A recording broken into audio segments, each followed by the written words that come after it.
नमस्कार दोस्तों, आप सभी का स्वागत है आज के इस कार्यक्रम में जिसका नाम है मंथन। मैं विनीत जैन, मेरे साथ हैं आज आलोक सोनी जी। नमस्कार वकील साहब। आज वरिष्ठ अधिवक्ता हैं, हाई कोर्ट राजस्थान में प्रैक्टिस करते हैं।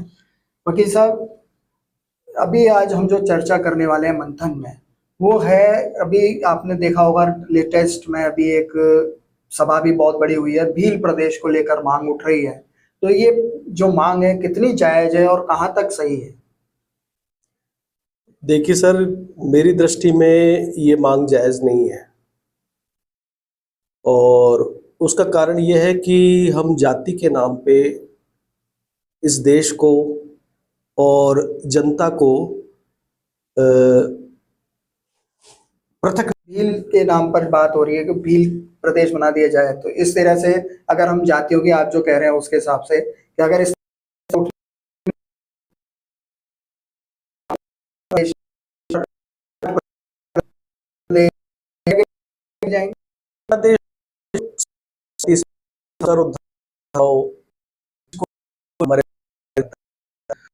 हम जाति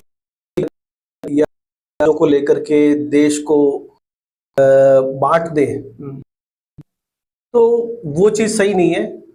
यहाँ तो अनेकता में एकता का भाव होना चाहिए।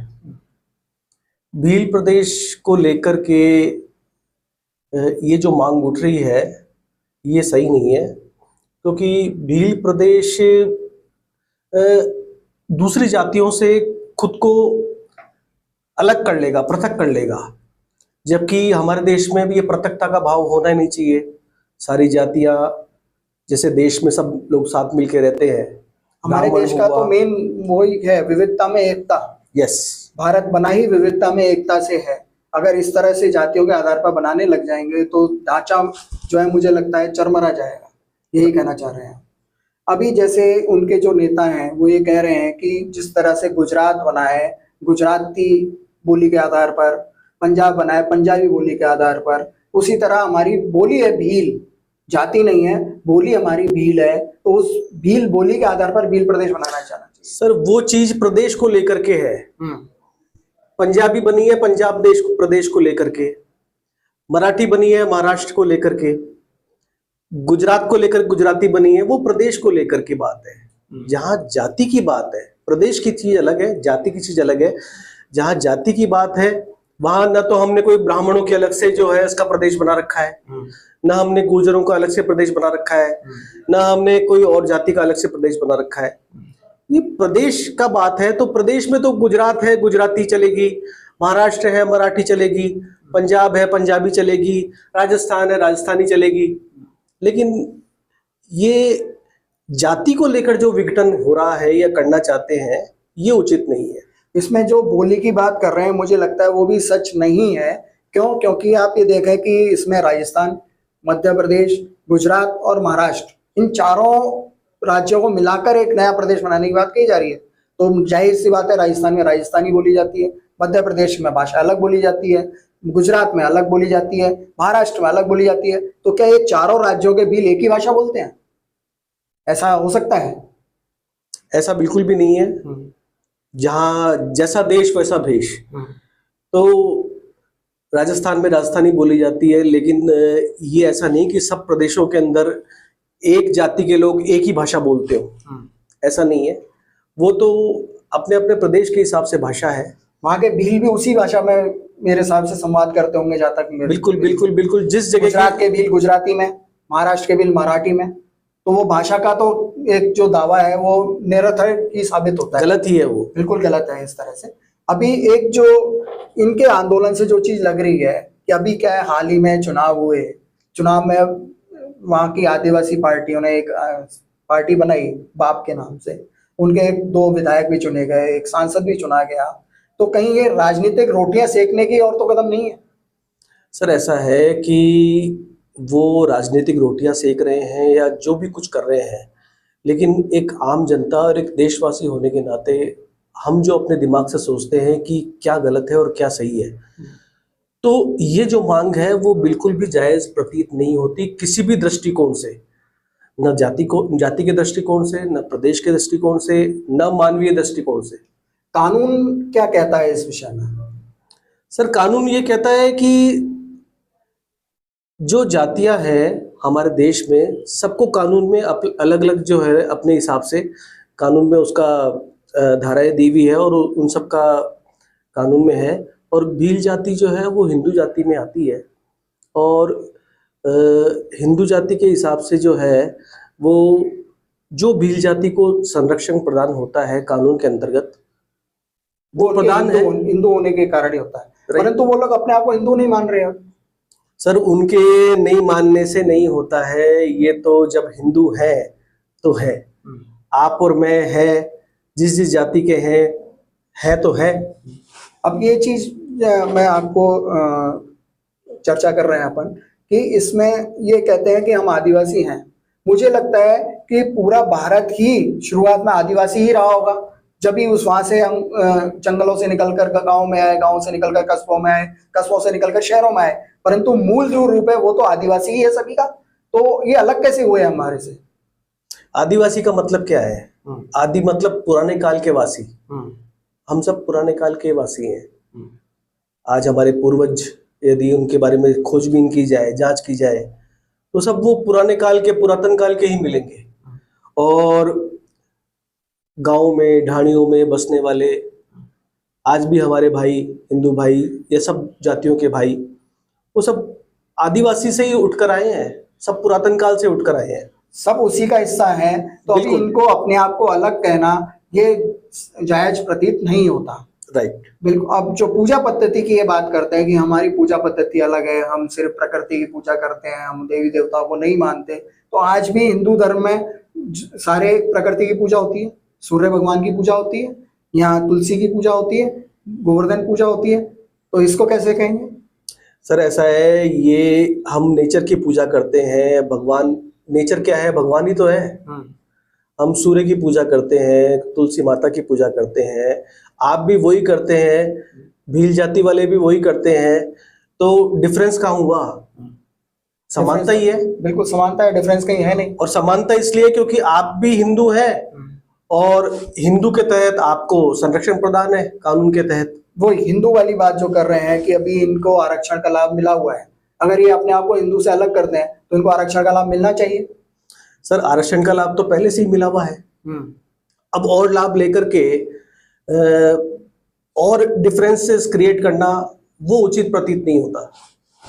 अभी वही बात हो रही है कि आरक्षण का लाभ भी लेना चाहते हैं, अपने आप को हिंदू भी नहीं कहलाना चाहते और अपने आप को अलग जाति बताते हैं, अपने आप को अलग प्रदेश मांग रहे हैं। तो ये मांग किसी भी तरह से जायज नहीं है, आप ये कहना चाह रहे हैं? जी बिल्कुल जायज नहीं है ये मांग। इससे देश का विघटन होगा जाति के नाम पे, और ऐसा विघटन बिल्कुल भी नहीं होने देना चाहिए। ये देश, सरकार को क्या करना चाहिए, इस पे कदम क्या लेना चाहिए सरकार? सर सरकार को ऐसी मांग को नाजायज ठहरा करके इसको खारिज कर देना चाहिए और स्पष्ट कहना चाहिए कि हम इस देश का बंटवारा नहीं करेंगे जाति के नाम पे या धर्म के नाम पे, या आप जो मांग उठा रहे हैं इस नाम पे। क्यों? क्योंकि ये वो देश है जो अनेकता में एकता को प्रदर्शित करता है।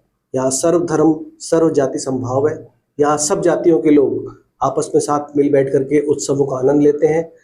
जो भी राष्ट्रीय उत्सव है, सामाजिक है, धार्मिक है, सब चीजों में आपस में मिलकर शिरकत करते हैं। तो ये बंटवारा जाति के नाम पे या भील प्रदेश के नाम पर ऐसी चीज को तुरंत खारिज कर देना चाहिए। बंटवारा देश का नहीं होना चाहिए। अगर मान लीजिए 1% इनकी मांग मान ली जाए और भील प्रदेश का गठन कर दिया जाए, तो क्या ये दूसरी मांग उठेगी कि भीलों के अलावा वहां कोई नहीं रहेगा? ऐसा भी हो सकता है? सर ऐसा है, नाजायज मांग यदि कोई स्वीकार कर ली जाएगी तो एक के बाद दूसरी, दूसरी के बाद तीसरी, तीसरी के बाद चौथी, अनेकों मांगे आती रहेगी। लेकिन ऐसी जो नाजायज मांग की जड़ है उसी को खत्म कर देना चाहिए। उसको स्पष्ट बता देना चाहिए कि ये देश इस चीज की मांग को स्वीकार नहीं कर सकता, क्योंकि यहाँ विघटन नहीं करना देश का, यहाँ देश को संजोए रखना है, एक बनाकर रखना है इस देश को। अभी राजस्थान सरकार का जो स्टैंड है उसको आप कितना सही मानते हैं? सर राजस्थान सरकार एक सरकार होने के नाते अपना कार्य कर रही है। सरकार को सोचना पड़ेगा कि ये जो मांग उठ रही है वो कितनी जायज़ है, कितनी नाजायज़ है। चूंकि अपन यहाँ चर्चा कर रहे हैं, मंथन कर रहे हैं, वो भी इसी तौर पे ही है कि एक मेरे मन में क्या बात है, आपके मन में क्या बात है, वो स्पष्ट हो। तो जनता भी अपने मन की बात जानती है और जनता ये भी जानती है कि ऐसी कोई विघटन करना उचित नहीं होगा जाति के नाम पे। नहीं तो कल को ब्राह्मण समाज वाले कहेंगे कि साहब हमारा भी एक अलग से प्रदेश पद तैयार करो, और अन्य समाज वाले भी कहेंगे साहब हमारा भी तैयार करो, आपने भील समाज वालों का किया है तो हमारा भी करो। तो वो चीजें देश को बांटेगी, और ऐसी चीजें जो देश को बांटती है उन चीजों की तुरंत रोकथाम कर देनी चाहिए। ऐसी नाजायज मांग को सिरे से ही खारिज कर देना चाहिए। सरकार को इस पर सख्ती से कदम उठाना चाहिए, सख्ती करनी भी पड़े तो। सरकार यदि जो उचित समझे वो करे, चाहे सख्ती करे चाहे कैसे करे। सबसे पहले इसको प्रेम से समझाएं कि भाई साहब ये इस तरह की मांग नाजायज है, ये मांग देश को बांटेगी, और ये देश अनेकता में एकता, विविधता में एकता को लेकर के, सर्वधर्म संभाव, सर्व जाति संभाव को लेकर के ये देश चलता है, और सभी जातियों के, सभी धर्मों के लोग आपस में बैठ के एंजॉय करते हैं। तो ऐसी मांग जो नाजायज है उसको सरकार को सोचना पड़ेगा और इसी चीज में आगे कारगर होना पड़ेगा। अभी पूर्व में आपको याद होगा, एक बार गोदारा जी थे, उन्होंने एक मरू प्रदेश की भी मांग उठाई थी, जिसमें बीकानेर, गंगानगर और ये जो मरू प्रदेश है, रेगिस्तानी एरिया, उनको लेकर एक मरू प्रदेश बनाने की मांग उठाई थी, और वो ऊंटों को लेकर पूरा रैली लेकर आए थे, उनकी मांग भी खारिज कर दी गई। उसी तरह से इसको भी सरकार को टैकल करना चाहिए। बिल्कुल सही बात है। मरू प्रदेश की मांग को भी इसी आधार पे खारिज किया गया, क्योंकि वो यदि मांग स्वीकार हो जाती तो देश का विघटन होता, देश में एकता का भाव जो है वो धीरे धीरे क्षीण होता जाता। और ये जो सेकंड मांग है भील प्रदेश की, वो भी ऐसी ही मांग को लेकर के है। तो ये मांग भी चलने योग्य नहीं है। ये मानवीय दृष्टिकोण से, देश के पृष्ठभूमि की तौर पे, या किसी भी दृष्टिकोण से माने, ये देश को बांटेगी। ये मांग स्वीकार किए जाने योग्य नहीं है। अभी थोड़ा सा अलग हटके भी एक बात करते हैं अपन, कि अभी पिछली सरकार ने 19 नए जिले बना दिए थे राजस्थान में। वो जिले बनाया जाना कहाँ तक उचित था अभी, क्योंकि सरकार उस पर वापस पुनर्विचार भी कर रही है, तो वो जिलों का क्या बनाया जाना उचित है या उन पर पुनर्विचार किया जाना उचित है? सर 19 जिले सरकार ने बनाए, पिछली सरकार ने। मैं ये सोचता हूँ ये सरकार का दृष्टिकोण है कि इसमें जनसंख्या को लेकर के उसमें कितना भाग रहा, तो जिले की परिकल्पना करना चाहिए कि नहीं करना चाहिए, पृथक और जिले बनाने चाहिए नहीं बनाने चाहिए। तो ये 19 जिले वाली जो बात है, ये पहले भी जिले अपने पर्याप्त है और सारा काम सुचारू रूप से हो ही रहा था। और चूंकि जनसंख्या बढ़ी है, उनको लगा होगा कि ठीक है कि जिले और बनाने चाहिए ताकि और काम सुचारू रूप से हो सके। तो ये सरकार का दृष्टिकोण है। परंतु इतने 19 जिले एक साथ बनाने चाहिए, जनसंख्या बढ़ी है, क्षेत्रफल बढ़ा है, उसके अकॉर्डिंगली 2-5 जिले बना देते, मगर एक साथ 19 जिले बनाना और छोटे छोटे जिलों में डिवाइड कर देना, वो कहाँ तक सही था? वो सही नहीं था, क्योंकि एक साथ 19 जिले बनाना भी उचित नहीं है। आप लिमिटेड, आप यदि 4-5 जिलों के अंदर उसको कवर कर सकते हैं अलग से बना करके, तो छोटे छोटे जिलों का कोई मतलब नहीं है, क्योंकि फिर उससे बर्डन भी ज़्यादा बैठता है सरकार पे, और लिमिटेड कार्य होता तो अच्छा रहता है। एक साथ 19 जिले बनाना भी उचित नहीं। अभी जो सरकार पुनर्विचार कर रही है जिलों के ऊपर, तो वो आपकी नज़र में उचित है? सर पुनर्विचार बिल्कुल करना चाहिए, पुनर्मंथन भी करना चाहिए।